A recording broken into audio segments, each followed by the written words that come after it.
the defence commitments in this deal are hopelessly one-sided. We're making payments, but they are offering dialogue and consultation. This is a pitiful return for the country that leads NATO in Europe with troops on the ground in Estonia defending our allies. Can the Prime Minister tell us why there's not a single word in his statement about the money we will now be sending to Brussels? And can he set out how much those payments will cost taxpayers? Mr. Speaker, in government, details matter, and so does honesty. They're laughing, but this is a bad deal for the country. Look at them. This is how they laughed at the budget. They have no idea what it is they signed up to. He said he would stay out of the single market. He's going into the single market for agri-food, electricity and energy.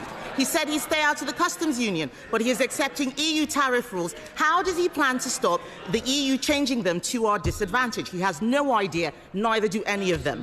Because the British people know, Mr. Speaker, when they are being misled. They know that headlines fail.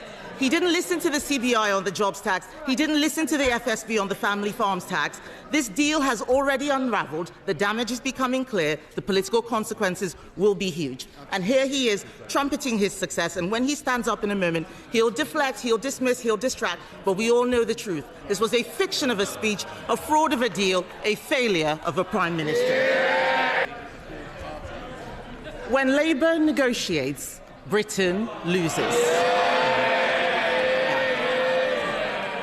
He talks about a hat trick of deals. They are own goals. In 2020, the Conservatives concluded the Trade and Cooperation Agreement, the largest and most comprehensive free trade agreement in the world. We agreed to come back in 5 years to improve terms. This renegotiation should have been an opportunity to improve terms for our country. The terms are improved for the EU. And the Prime Minister can dress it up as much as he wants, but he has failed. It is bad for bills, it is bad for jobs, and it is bad for borders. This is not a deal made for Britain. This is a deal made for Labour's PR to show them on the world stage. But it is a stitch-up for our country for their short-term headlines. Let's take the Prime Minister's abject failures one by one. First, on fishing. He has given away the prize most desired by EU member states and done so for almost nothing. Mr. Speaker, it is very easy to sign deals if you're prepared to give everything away for pennies. This deal locks out our fishermen until 2038. We are now in a worse position than the Faroe Islands, a set of islands with a population of Scarborough, but who get to have annual negotiations. And the Prime Minister quoted some organisations welcoming his deal. He doesn't listen to them normally, but he left one out deliberately. The National Federation of Fishermen's Organisations, who have described the deal as a surrender and a giveaway. This is a Prime Minister who would pay to give away his family silver. Why is the Prime Minister selling our fishermen down the river? Is it because they don't vote Labour? Keir Starmer just walked straight into a political firestorm. What he hailed as a historic step toward mending ties with the EU has backfired spectacularly. Within hours, the deal crumbled under fierce opposition. Applause? Nowhere to be found. Instead, Parliament descended into chaos. Critics are calling it a full-blown betrayal of Brexit.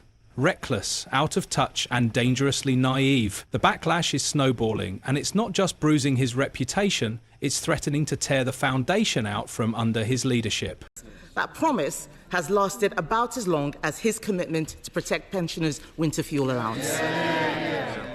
He said whatever was needed to win power, Mr. Speaker, and now he'll say whatever is needed to keep it, even if it means selling out our sovereignty, our businesses and the public.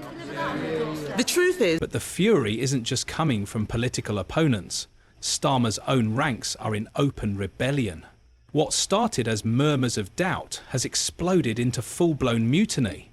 Long-time allies are vanishing, backbenchers are breaking ranks live on air, and for the first time in years, Parliament is rallying around a no-confident motion that's picking up speed like a runaway train. At the heart of the uproar, one word: betrayal. Starmer once promised to uphold the will of the people. Now his critics say he's dismantling it piece by piece.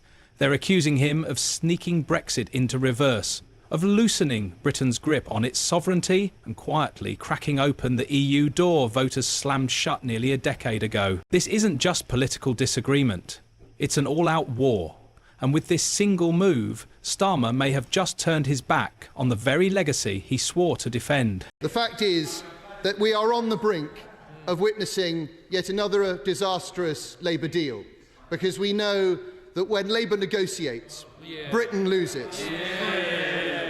And to leave the House in no doubt, if and when my party is back in power, we will reverse any handover of power, any imposition of EU law, any new rights for the ECJ, and any new budgetary commitments.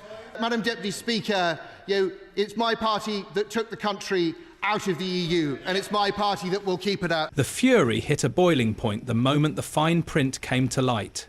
Hidden deep in Starmer's so-called breakthrough was a ticking time bomb. A clause granting EU fishing fleets extended access to British waters until 2038. Not a short-term compromise. 12 more years of foreign trawlers draining UK seas while struggling coastal towns are left watching their livelihoods vanish. But this outrage isn't just about economics. It's about betrayal of identity. For fishing communities, this was never just about fish. It was about control. Brexit was their battle cry, a promise to end unfair deals like this. They were told they'd finally have a say. Instead, they're watching history repeat itself. Another EU power play dressed up as diplomacy. In places like Grimsby and Fraserburgh, this isn't politics, it's survival. They're not poring over trade terms, they're watching their future slip through the cracks. And the message they hear loud and clear?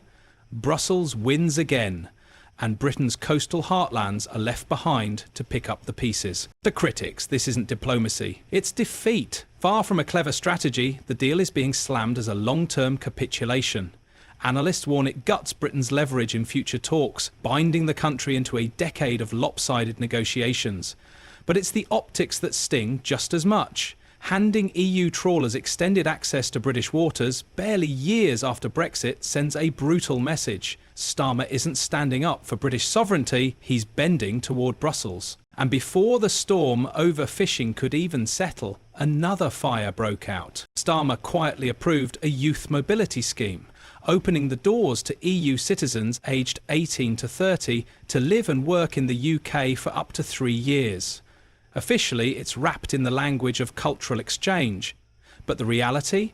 Critics see it for what they believe it is, a backdoor reintroduction of free movement. There's no cap, no serious restrictions, no firm oversight, just an open invitation that, to millions of Leave voters, feels like a slap in the face. This wasn't the border control they voted for, it's policy dressed up in disguise. And to them it reeks of betrayal. For Brexit voters, this wasn't just a broken promise, it was a full-scale betrayal. Not a line crossed, but trampled. Immigration wasn't some side issue in 2016, it was the heartbeat of the vote. And now, with Starmer flinging the doors open through the youth mobility scheme, that core belief is being shattered. Inside Labour HQ, panic is setting in. Senior figures are watching in real time as Starmer doesn't just reopen the Brexit wounds, he sets the entire battlefield on fire. And the biggest winner? Nigel Farage. Reform UK just got the golden ticket it's been waiting for. Disillusioned red wall voters, the very bloc Labour needs to survive, are slipping through their fingers and heading straight for the man who made Brexit his personal crusade. And Farage moved fast. While Labour scrambled to explain, he dominated the airwaves. Interviews, viral videos and a wave of TikToks that lit up young voters' feeds. His message? Crystal clear. Starmer is tearing Brexit apart, bit by bit, behind the scenes. This isn't a policy disagreement. It's full-blown political warfare. And Farage is painting Starmer as the face of surrender, shaking hands in Brussels while ignoring the people of Whitby and Stoke. Reform. UK's digital momentum is exploding, powered not by retirees but by younger, furious voters who feel Brexit is being stolen from them. The optics are brutal. Starmer is now being cast as the poster boy for globalism, posing with EU leaders in photo ops while the ground beneath him crumbles at home. At a time when voter trust is hanging by a thread, every handshake in Brussels feels like another bullet in Farage's political arsenal. Labour tries to spin it as economic pragmatism, but Farage's message is cutting through louder and cleaner. This isn't smart diplomacy, it's surrender. And the deeper you look into Starmer's so-called reset, the clearer it becomes. This isn't a course correction, it's a full-blown U-turn. A hard shift back toward the very institutions Brexit was meant to escape. UK farming? Dragged back under the EU's food and welfare rules, putting British agriculture right back under Brussels' thumb. Legal sovereignty? Cracked open again with new pathways for the European Court of Justice to creep back in. An institution Leave voters thought they'd left behind for good. And then there's the buried bombshell, the defence clause. Tucked deep in the fine print is a framework for joint military coordination with the EU. Shared strategy. Early stage planning. To some it reads like a blueprint for a future European army. This isn't diplomatic window dressing. These aren't minor tweaks. It's a foundational shift. Quiet, strategic and unmistakable. And to millions of voters it feels like the UK is slipping right back into the very grip they fought to break free from. Supporters argue these deals will smooth trade and untangle red tape.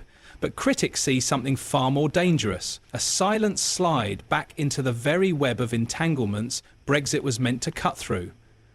They're warning of a precedent no one voted for. Sweeping backroom agreements that trade away sovereignty for short-term political optics. And now the backlash isn't just loud, it's volcanic. Tory MPs are openly floating a no-confidence vote. Reform UK is calling for an emergency general election. But the real tremors? They're shaking Labour to its core. Starmer's team can feel it. The ground is moving beneath their feet. Once loyal allies are freezing up, the fractures are no longer whispers, they're becoming fault lines. What started as private discomfort has turned into quiet rebellion. Strategy meetings are happening behind closed doors. New alliances are forming in the shadows. And inside Labour HQ, one question is echoing louder than ever. Stick with Starmer or risk losing everything? Especially the Brexit heartlands they vowed to win back. And the silence? It's deafening. MPs are dodging cameras. Others are carefully rewriting their talking points. Behind the scenes, some are calling the deal political suicide. Reform UK is gaining ground by the day, and across the party, the alarm bells aren't just ringing, they're screaming. Behind the scenes, Starmer is reportedly livid, furious at the backlash, furious at his own party. Sources say he's lashed out at internal critics, accusing them of betrayal and even threatening deselection.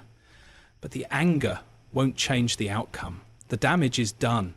What was meant to showcase bold leadership is now being branded, even by some within Labour, as a catastrophic blunder. The strategy was simple. Roll the deal out quietly, bury the details in bureaucratic language, dangle a few economic perks, and hope the storm would never come. But it didn't just leak, it exploded. And the fallout hasn't faded into the background, it's taken centre stage. Now, Starmer isn't just fighting critics in Parliament, he's battling a growing wave of disillusionment from voters who feel misled. Every headline, every soundbite, every silence from Labour MPs adds fuel to the fire. And the public? They're not just noticing, they're taking notes. In towns like Hull, Plymouth and Redcar, the outrage is visceral. To locals, this isn't some distant policy tweak, it cuts deep. It feels personal. Protests are forming. Petitions are gathering steam, and local councils are facing mounting pressure as frustration spills into the street. Labour's comms team is scrambling to rebrand the deal as a modern Brexit. But for Leave voters, that spin falls flat. This was never about passport lines or customs delays. It was about sovereignty, about control. And now, many feel that the promise of 2016 is being quietly torn up behind closed doors. Across the country, the same word keeps surfacing: betrayal. And it's leaving a mark. Defence commitments in this deal are hopelessly one-sided. We're making payments, but they are offering dialogue and consultation. This is a pitiful return for the country that leads NATO in Europe with troops on the ground in Estonia defending our allies. Can the Prime Minister tell us why there's not a single word in his statement about the money we will now be sending to Brussels? And can he set out how much those payments will cost taxpayers? Mr. Speaker, in government, details matter, and so does honesty. They're laughing, but this is a bad deal for the country. Look at them. This is how they laughed at the budget. They have no idea what it is they've signed up to. He said he would stay out of the single market. He's going into the single market for agri-food, electricity and energy. He said he'd stay out of the customs union, but he is accepting EU tariff rules. How does he plan to stop the EU changing them to our disadvantage? He has no idea, neither do any of them. Because the British people know, Mr. Speaker, when they are being misled. They know that headlines fail. He didn't listen to the CBI on the jobs tax. He didn't listen to the FSB on the family farms tax. This deal has already unravelled. The damage is becoming clear. The political consequences will be huge. And here he is, trumpeting his success. And when he stands up in a moment, he'll deflect, he'll dismiss, he'll distract. But we all know the truth. This was a fiction of a speech, a fraud of a deal, a failure of a Prime Minister. Reform UK is surging in the polls. Starmer's approval is slipping fast. And those once solid red wall seats, they're no longer safe. They're back in play, teetering on the edge of a political landslide. This isn't just a political misstep. It's the spark of a slow-moving constitutional crisis, one that's reopening the very wounds Brexit was meant to close. By pulling the UK back into EU systems on trade, law, defence and migration, Starmer has reignited the core tensions of sovereignty, trust and national identity. Now, with a no-confidence vote circling and his party fracturing beneath him, Starmer's leadership hangs by a thread. This isn't political drama. It's a defining moment, one that could tear open Labour, shake the walls of Parliament and redraw Britain's future relationship with Europe for a generation. If this breakdown gave you a clearer view of what's really unfolding, hit like, drop your thoughts in the comments, and don't forget to subscribe for more political deep dives. Thanks for watching.